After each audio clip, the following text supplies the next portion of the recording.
The British monarchy just did something it hasn't done in 88 years. And the Prime Minister's reaction could end his career before the sun rises. Just 3 days ago, King Charles quietly met Nigel Farage inside Windsor Castle for a 2-hour, closed-door discussion. No cameras. No formal ceremony. A confidential strategy session that shatters every convention of royal neutrality. If you want to witness how this unfolds, hit subscribe now, because the next 48 hours could reshape British politics forever.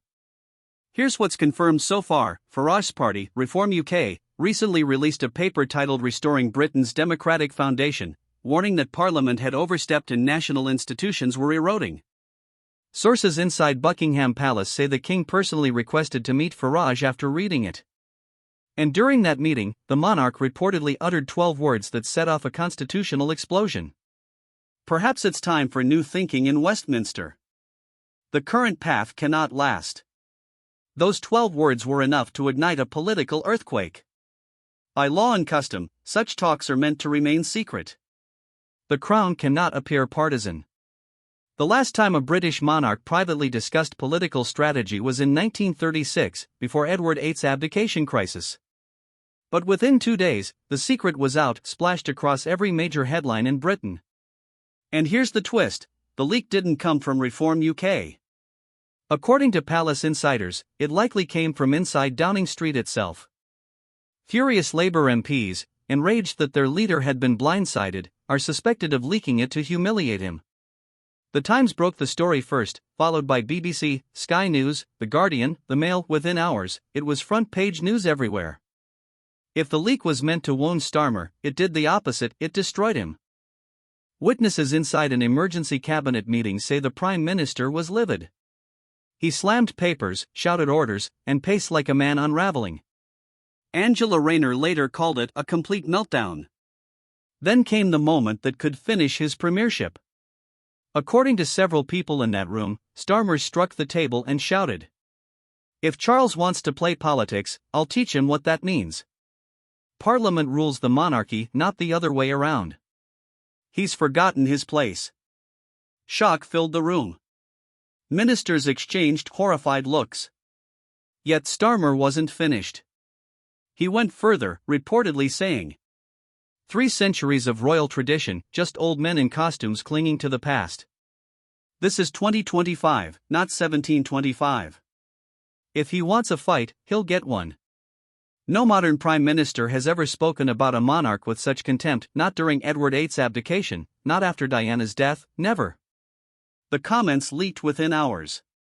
Civil servants whispered to journalists, and by nightfall, the internet was ablaze. Pro-monarchy voices flooded social media. Clips of old Starmer speeches resurfaced, tagged with captions like, "This is what happens when Republicans take power." Memes went viral: Starmer as Oliver Cromwell, Starmer under a guillotine, Starmer burning the Union Jack. Brutal. Relentless. And the outrage wasn't only from conservatives. Lifelong Labour supporters began turning on him. A 68-year-old former teacher from Liverpool, Margaret Thompson, posted a TikTok that hit over 2 million views in one day. "I stood by Labour through Thatcher and Blair. But attacking our king? That's not Labour. That's not Britain." Her comments section exploded with similar messages, voters tearing up membership cards, activists saying they were done. Then came the polling, and it was catastrophic.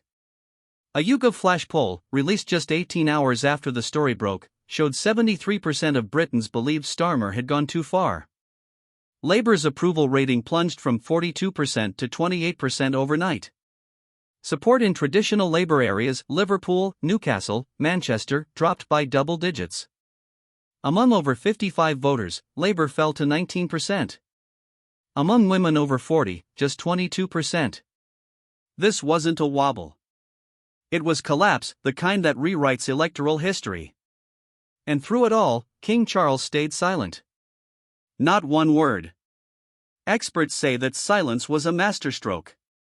Professor Sarah Matthews from Oxford described it best. The monarchy survives by staying above the fray. By remaining silent, Charles leaves the Prime Minister twisting in the wind. Each hour of royal restraint made Starmer look more reckless. The king projected calm and dignity, the PM looked unhinged and vengeful. Inside Labour HQ, chaos reigned. A WhatsApp group titled Damage Control ballooned overnight with MPs panicking. Do we defend him? Distance ourselves? Replace him? Veteran MP Diane Abbott allegedly said. In 40 years, I've never seen a leader self-destruct like this. Names for replacements started circulating: Angela Rayner, Rachel Reeves, even whispers of Ed Miliband as caretaker. The fallout deepened. Transport Secretary Louise Hay resigned after a shouting match with Starmer. 2 junior ministers quit hours later. Chancellor Rachel Reeves stayed silent, her absence spoke volumes. Meanwhile, Nigel Farage seized the moment. Standing before a wall of Union Jacks, he declared, "While others insult our king, Reform UK stands with the crown. While others forget who we are, we defend Britain's traditions." The optics were flawless. Labour looked like it was tearing down the nation's heritage, Reform UK looked like its guardian. Membership surged 400% in 3 days. Donations poured in. Disillusioned voters flocked to Farage's side. For Reform UK, this wasn't just momentum, it was transformation. From fringe movement to national contender. Even the Tories, still bruised from years of infighting, found themselves revitalized. Opposition leader Kemi Badenoch struck precisely the right tone. The Prime Minister has disrespected the crown and the millions who cherish it. This isn't mere politics, it's an assault on the foundations of our democracy. A senior Conservative later told The Telegraph. We couldn't have scripted a better implosion. And beyond Britain, the world was watching. In Canada, Justin Trudeau cautiously remarked, "We value the stability that constitutional monarchy brings." Translation: Starmer's lost control.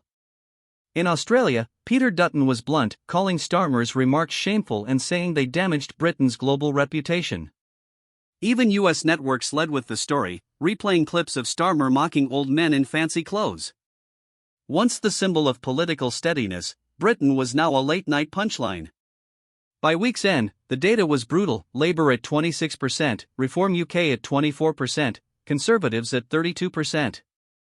For the first time ever, Nigel Farage was within striking distance of replacing Labour as the official opposition. Inside the party, panic turned into mutiny. Backbenchers began circulating letters of no confidence. Senior MPs admitted privately it wasn't if Starmer would fall, but when. So where does the country go from here? Labour is in freefall. The Conservatives are steadier but threatened by Reform's rise. And the monarchy, once seen as vulnerable, has never looked stronger. By saying nothing, King Charles has reminded Britain why the crown endures: dignity, restraint, and timeless authority.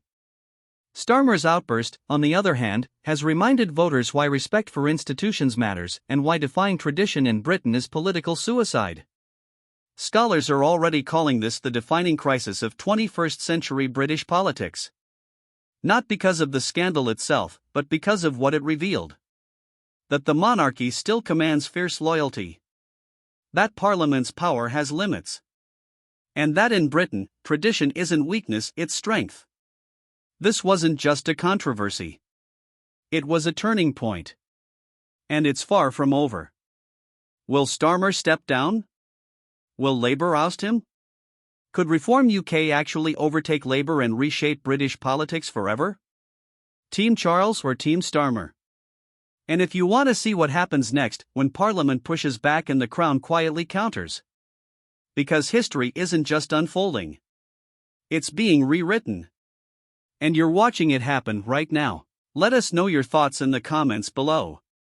Don't forget to like this video, subscribe to our channel for more in-depth political commentary, and hit that notification bell so you don't miss our next deep dive into the world of power and politics.